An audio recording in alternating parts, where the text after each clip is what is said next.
From our perspective, looks at the lives and behaviors of millennials, Generation Z, and the changes that are happening in our 21st century and the innovators that are making it happen. We will explore trends, technology, music, fashion, social media, business, science, the arts, faith, and lifestyle. So come join us on Comcast, Verizon, and online.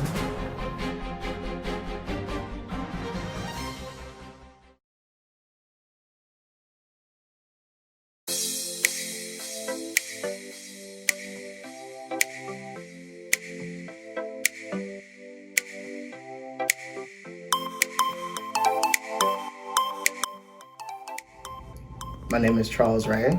I'm an accountant and personal trainer on the side. I'm 25 years old and I'll be turning 26 in the next couple of months. My name is Anthony Barnes. I'm an independent filmmaker and freelance video editor, and I am 27.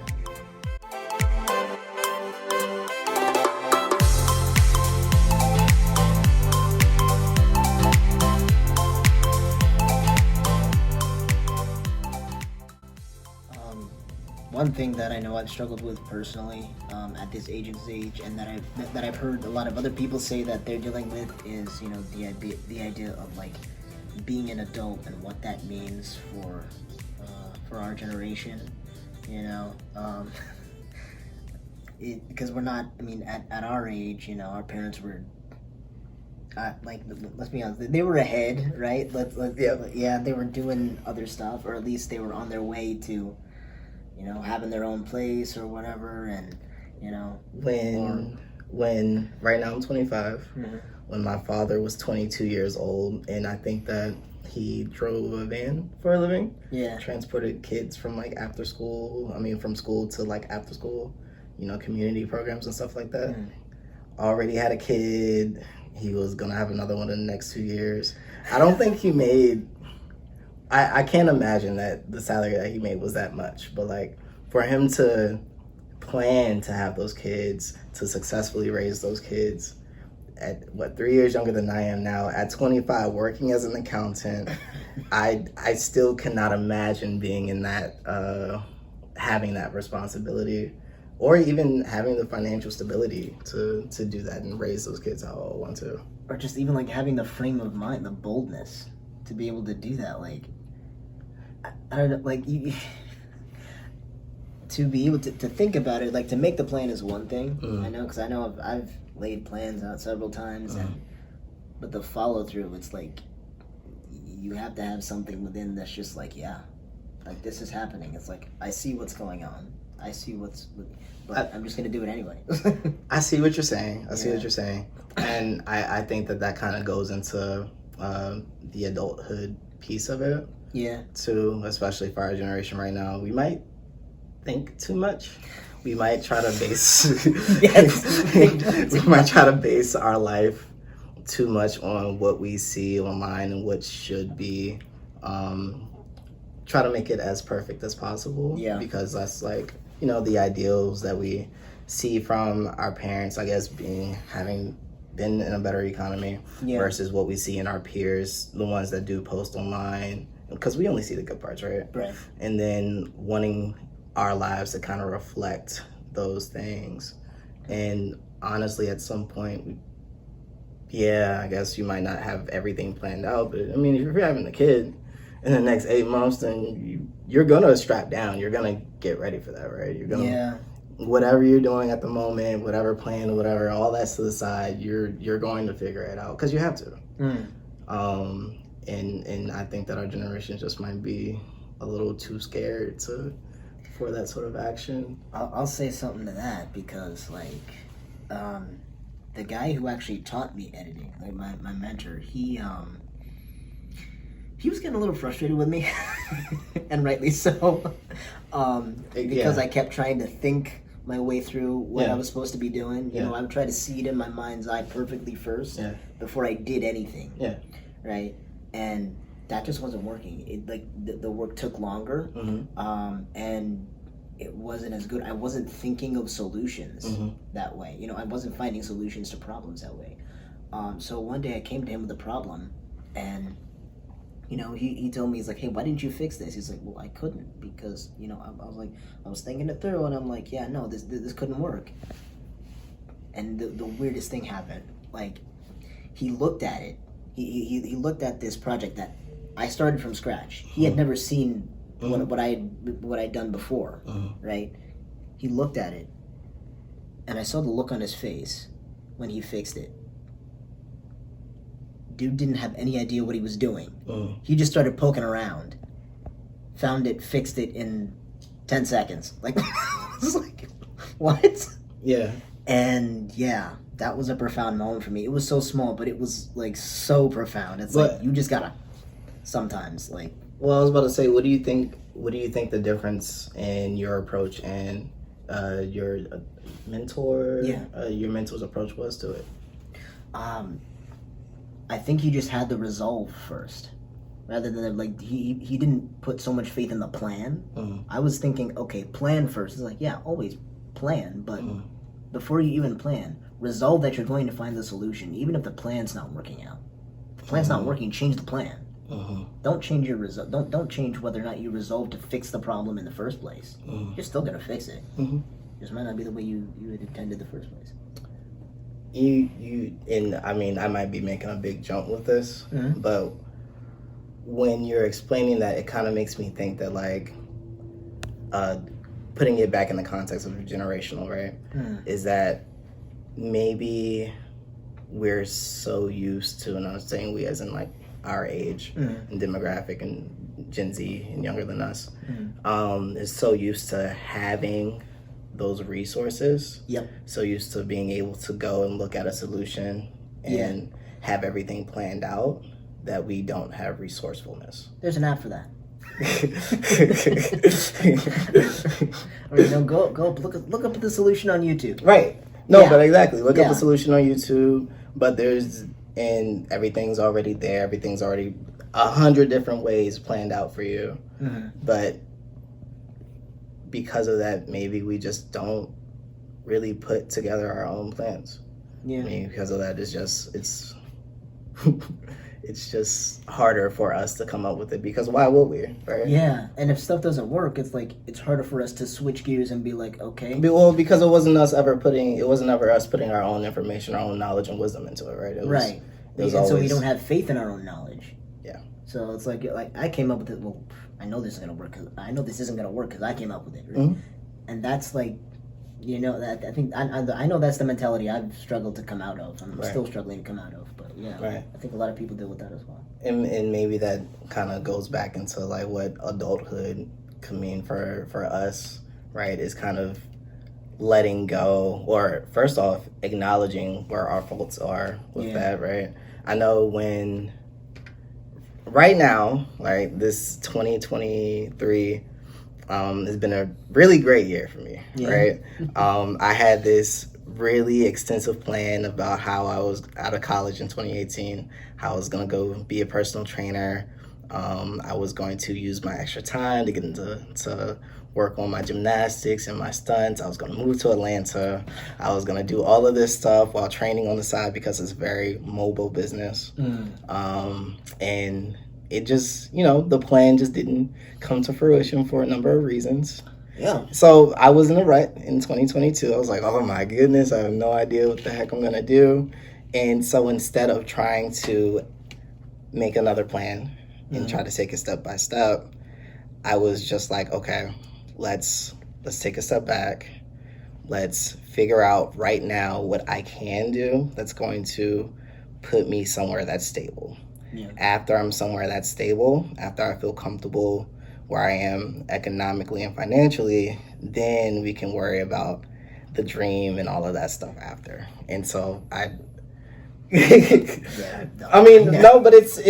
kind of sad when you think about it, right? But why? Because when we are growing up, or at least when I was growing up, it was always a thing of follow your dreams. You're going to live with the regret of not following your dreams and putting your all into the dream. No, I mean, when I was listening to you speak, it sounded like you although you faced the hardship, you didn't give up on the dream. It's like, yeah, there's some delay. It's like, yeah, but you're We still going. We didn't get to that part yet. Oh, okay. We didn't get to that part I'm yet. sorry. Please continue. So what I did, I took a step back and I kept the personal training up for sure. Mm-hmm. But as far as the gymnastics and stuff like that, my free time, I reallocated it from that to accounting. That's what I went to school for originally. I decided to go back to school and take classes online. I did whatever I could to find an internship. I kind of took all the way back. I was 24 and I went back to almost being an 18-year-old, going back to like remedial level accounting courses, trying to find an internship through like a college or something like that. I landed them. I did the classes, and the internship turned into employment, right? And very grateful to the company. And instead of doing the gymnastics, instead of doing the stunting, instead of doing any of that, I've put my all into my new place of employment. I'm not really thinking about what's coming, tomorrow or next year as far as what my dream is. I have found something that is financially grounding for me. I feel stable in it, and I want to build as much as I can here now. I'm more incentivized to stay in this and put my energy into this to see how much I can grow in this career. And then, I've been finding out recently that this doesn't fulfill me. Of course it doesn't, because I'm doing it for money. And I'm trying to reallocate time that I have again into the passions, stuff like that. But I don't know. Now it's a lot easier to just kind of throw that away too. It's a lot easier to cast it to the side. And again, it's kind of sad, but maybe that's what adulting is here. Okay, first of all, let me say no. I love you, bro. No. All right. So, yeah, I would say, first of all, wow, kudos to you, for being able to make that transition, from having the dream to it not working out at first to finding out a way that is working, putting yourself on solid ground, and now it sounds like you're in a place of transition where it's like, okay, you're going back to the dream now that you're in a better position to be able to pursue it. No guarantee that transition is going to be easy. I mean, it's another season of life. So, right. It's a transition. Transitions are never easy. So I just want to encourage you there. Okay. You're on your way. Oh man, it is such an encouragement listening to you right now. Kind of interesting. It wasn't so much I was told follow your dreams. I would say if I were to use an analogy, it would be like, imagine you had 12 jars, 12 jars, and you couldn't see into them, right? And you told a child, all right, there's candy in one of these jars, but the other 11 are empty. Well, what's the child going to do? The child's going to keep sticking their hand in the jars until they find that candy, right? Without going into too much detail, I would just say that my upbringing was more like, there may be candy in one jar. Is basically what I was told. What I was told was there may be candy in one jar, but you can bet money there's a black mamba in the other 11. So what best option in that scenario is just don't stick your hand in the jar at all. Okay. So coming out of that way of thinking, and just kind of feeling behind in certain areas where it's like, I see other people my own age, and sometimes some people even younger than me, just going out doing stuff, and right, because they had the tenacity to try and keep trying until something worked. I wasn't in an environment that encouraged that. Yeah. It's like I was told, follow the rules and you'll be okay. Right? And then soon I realized I wasn't okay with okay. So I have a question regarding that. You said that you're 27 now. Yeah. And you're an independent filmmaker. Yeah.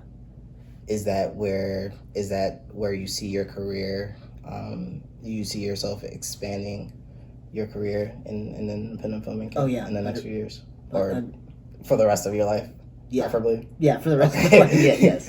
All right. So something that I've noticed with our generation is the lack of, I guess, kind of attributing to themselves the label of being an adult.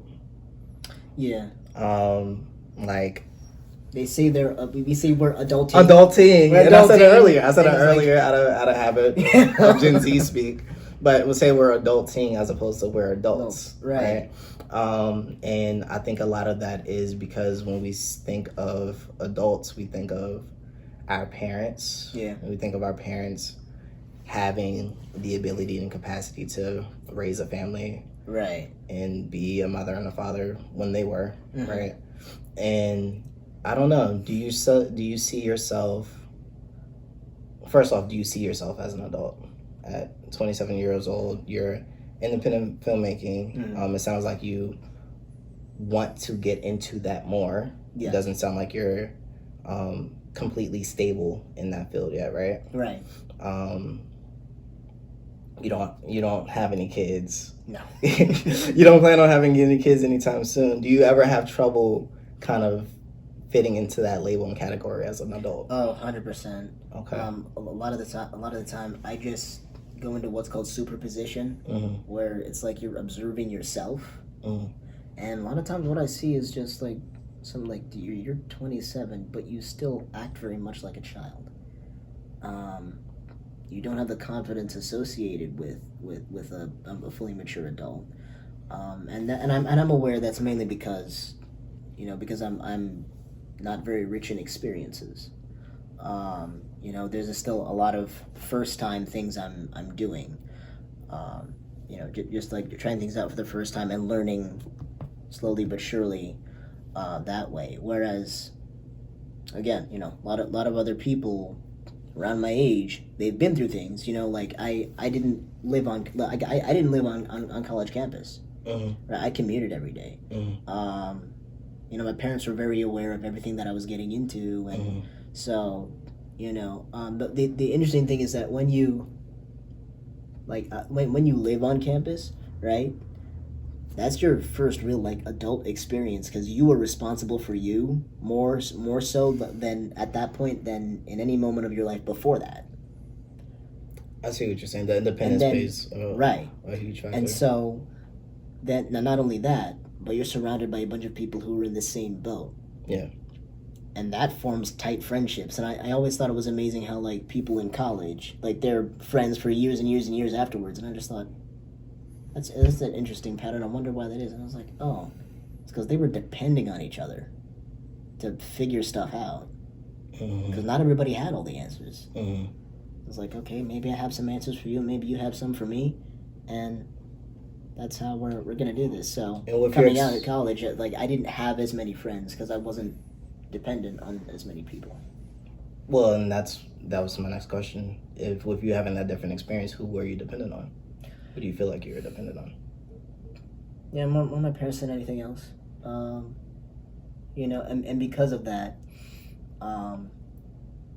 granted, there were some advantages to that. Mm-hmm. Some lessons I didn't have to learn the hard way. But I think there was still a lot that was missed. Yeah, there was still a lot that was... A lot of the self-discovery. Yeah. A lot of allowing yourself to fail in certain things so that you can get your own first-hand experiences at them. Yeah. It's I guess I grew up with the mentality that any mistake is too costly to make in the first place, so why bother? Which then goes all the way back to the video editing issue that you ran into. Yeah, exactly. And not plugging in these different ways of figuring it out because, you didn't want to put in all that effort, or maybe you even had a mental block to putting in all that effort. Yeah, or just trying to do the thing and then do it was more so trying to fix it in a more active fashion, mm-hmm. and then doing something that couldn't be undone. Like that was, which was also ridiculous because can't you just like save it to another file? Hit Command Z or like just okay, yeah. Or like you can copy the file and then try editing it and then have your control and do that a lot now too. So I'm gonna try something crazy. I don't know if it's gonna work. Let me save this copy. But yeah. But I mean, still that in and of itself was you getting out there and having your inexperience and failure with it, right? And you having that ability to learn from it. Yeah.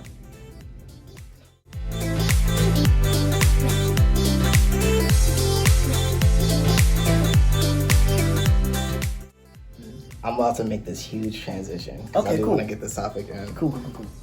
So, with that, getting out there, yeah, and having that experience with failure, yeah, and being able to learn from it, being able to adapt from it, and probably being a better video editor, or this is in whatever field. Right? Before the camera started rolling, we were talking about dating. We were talking about dating, and we were talking about. You had specifically mentioned that you want to date in order for marriage. You want to date for marriage, right? And concern of yours when trying to find that partner is that you'd be, and let me know if I'm putting words in your mouth, that you'd be investing time and energy into this partner that would be temporary, as opposed to being what we see as a successful relationship, which is getting to and through marriage together, right? Right. Do you think? Because I feel oppositely about this. Okay. And we'll get to how I feel about it. But do you think that there could be that I don't want to label it perfectionist, but lack of a better term right now. Do you think that there could be a level of that with your idea of what dating is, that like it needs to be perfect, it needs to be successful, that you could possibly be afraid of failure with it? Yeah, there's definitely a fear of failure, but rather it's not perfection. It's not perfectionism. I think that drives that viewpoint. Right. It's more purpose. Okay. Right? A lot of times we see people in just these crazy relationships where there was no purpose other than, I make you happy, you make me happy. Okay. Absolutely. As opposed to, you know what I'm saying? I know right. So I'm trying to I'm just trying to get away from like that, because like there's no, if you don't see a possibility of a future with this person, or like have some idea of what that could look like, then it's like it could end at any point in time, and you're just kind of walking around not ready for that. And when it does it, because again, getting in those kinds of relationships requires a certain level of vulnerability. And so if you allow yourself into that space so easily, and like that I guess that sacred space, right?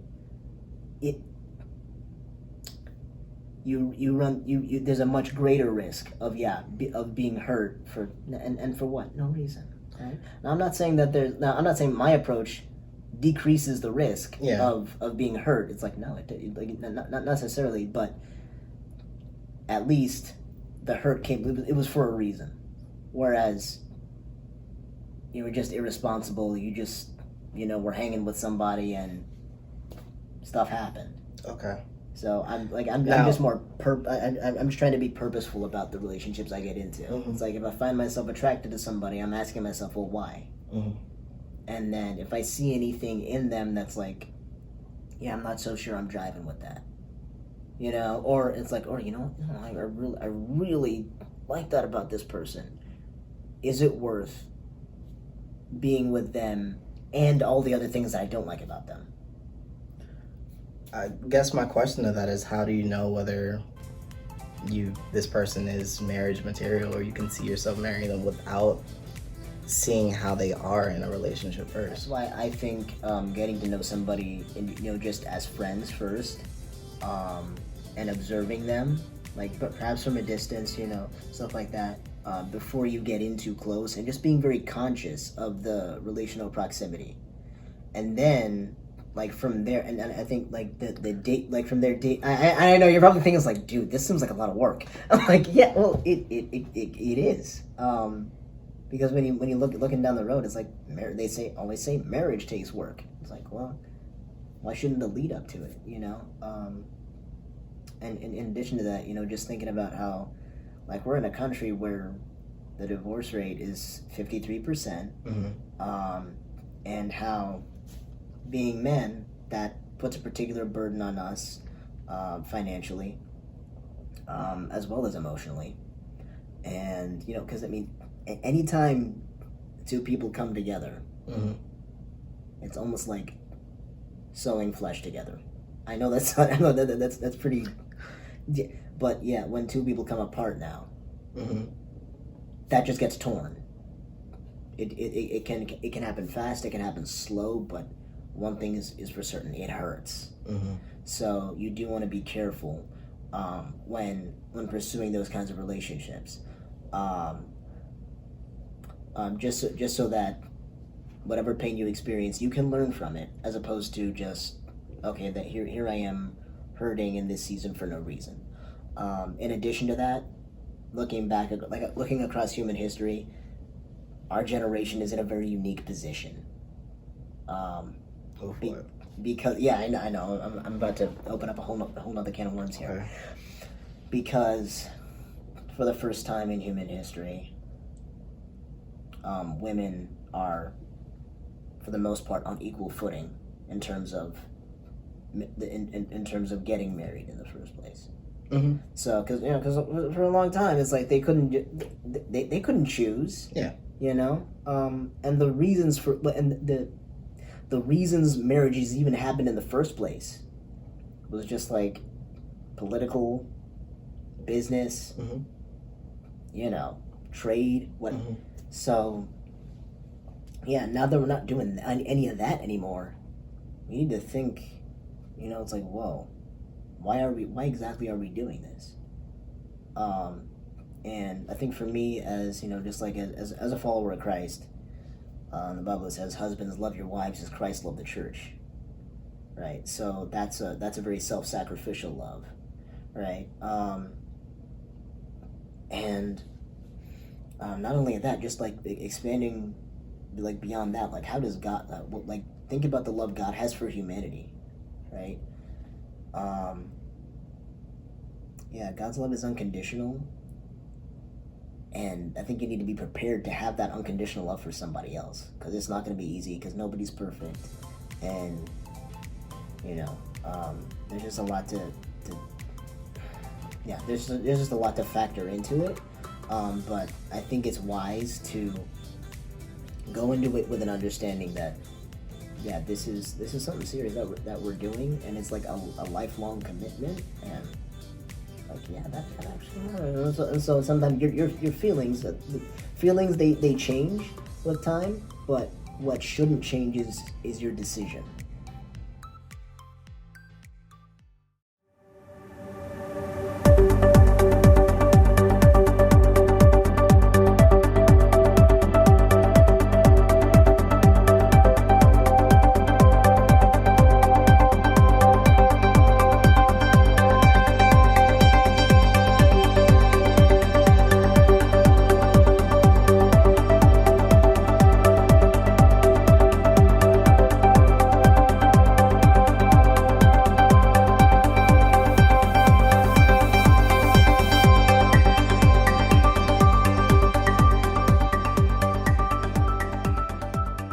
Every day, thousands of kids start vaping. And I can't let this happen to my kid. So if you want to talk to your kids, you have to get it trending.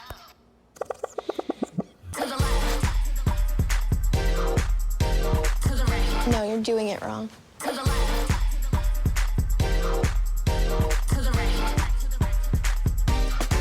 Let's go. Can we talk? Yeah, what's up? Visit talkaboutvaping.org for tips on when and how to have the vape talk.